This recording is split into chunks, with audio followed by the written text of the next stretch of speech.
Chers frères et sœurs, fidèles téléspectateurs de la Gloricast Channel, je suis très heureux de vous retrouver une fois de plus. Nous allons nous exhorter sur un thème que j'ai intitulé « Ne laissez pas votre vie partir à la dérive ». Nous y reviendrons tout à l'heure après le générique.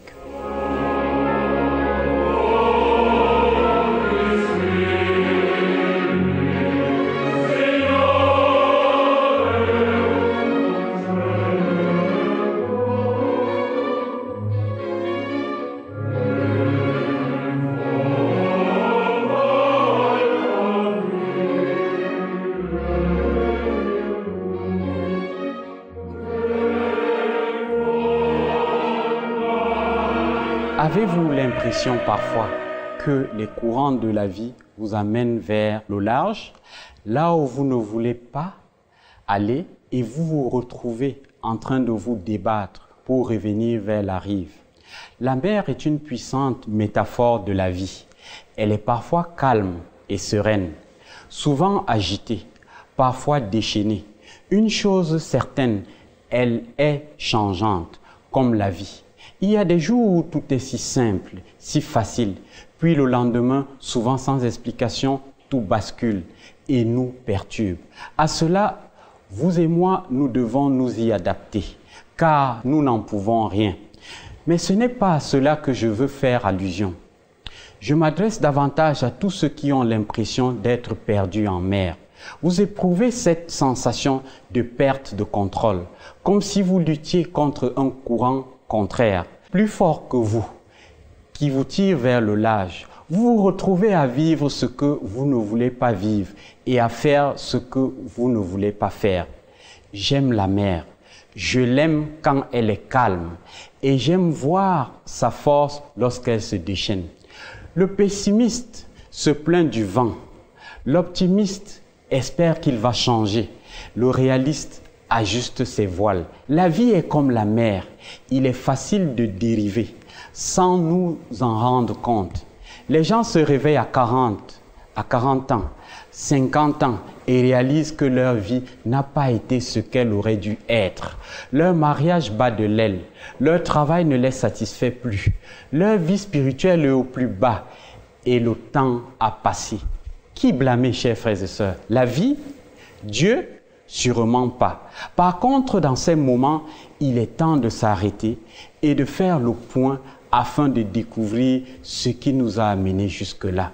Les gens dérivent dans la vie quand ils sont préoccupés.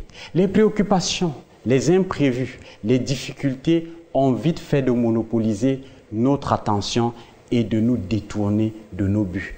L'énergie déployée à tenter de régler tout ce qui survient chaque jour nous fait perdre de vue nos priorités. Faire du vélo, la tête dans le guidon, nous empêche de regarder en avant. Il en est de même de la conduite de notre vie. Tant et tant de fois, j'ai vu des gens absorbés par les petits détails de la vie comme les problèmes relationnels, les médisances, les comportements, les incompréhensions, les jugements, etc. Ou le futile, ou toutes ces choses non essentielles et ainsi perdre du temps précieux. L'avancement de la technologie avait pour promesse de nous simplifier la vie et de nous permettre de gagner du temps. La réalité est que nous avons effectivement gagné du temps. Mais dites-moi, chers frères et sœurs, fidèles téléspectateurs de la Gloricast Channel, l'effet pervers est que maintenant, nous travaillons davantage. Souvenez-vous du bon vieux temps, du courrier papier, avant l'avènement des courriels, des SMS. À cette époque, vous n'envoyez jamais et ne receviez jamais autant de courriers que ce que vous recevez actuellement.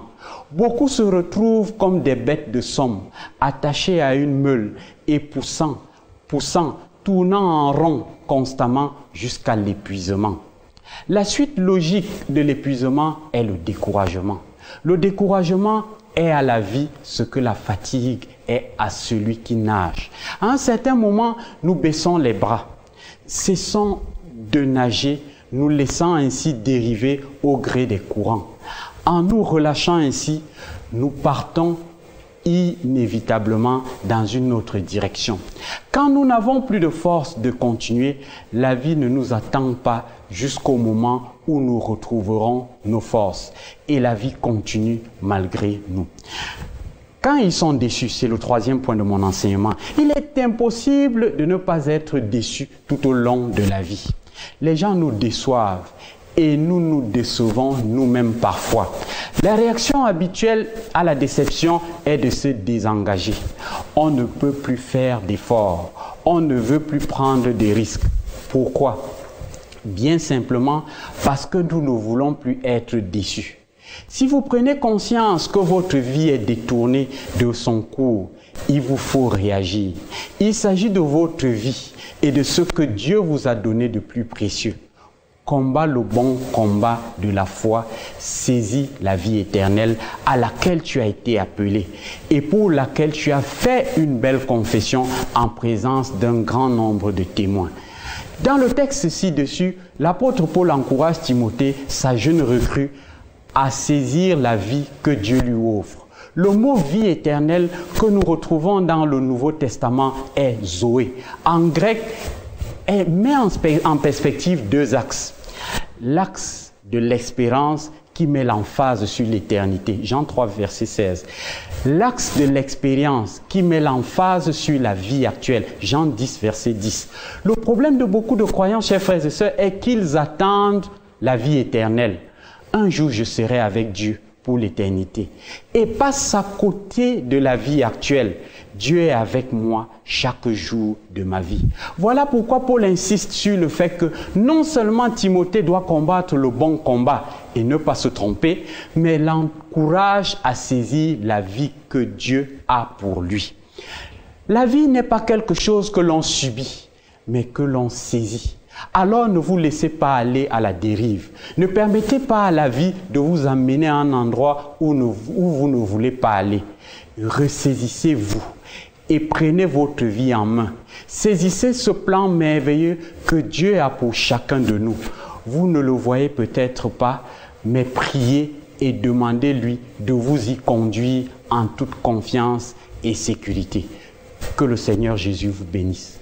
Chers frères et sœurs, fidèles téléspectateurs de la Gloricast Channel, si vous avez aimé cette exhortation, si vous voulez en savoir davantage, si vous voulez rencontrer notre pasteur, nous vous invitons à la chapelle de la gloire de Christ.